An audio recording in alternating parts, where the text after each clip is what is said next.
ជំរកឲ្យកូនចូលក្នុងនោះគេទ្រង់ដំបងម្ដាយបីឲ្យកូនច្រក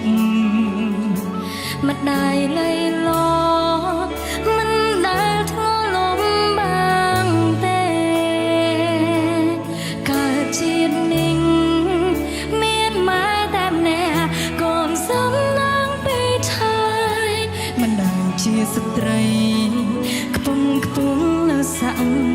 អង្គការនេះជាម្ដាយប្រៀបដូចព្រះច័ន្ទដែលជារស្មីព្រោះកូនជាផ្កាយបានរះពន្លឺម្ដាយជាភពបំភ្លឺនៃជីវិតកូនទូកូនសាងកុំហៅរាប់លានដដែល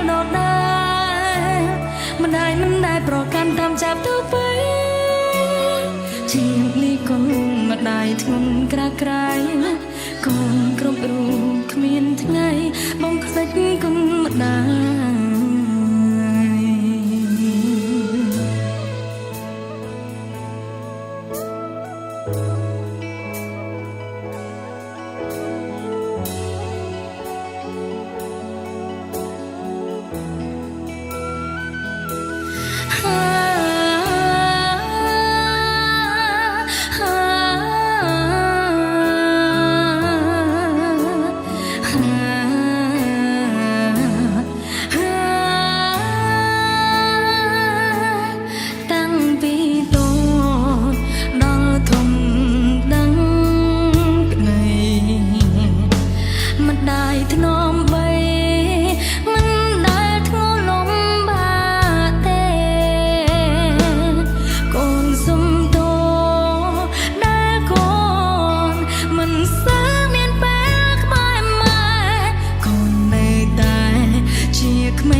ជាផ្កាយបានរះពន្លឺ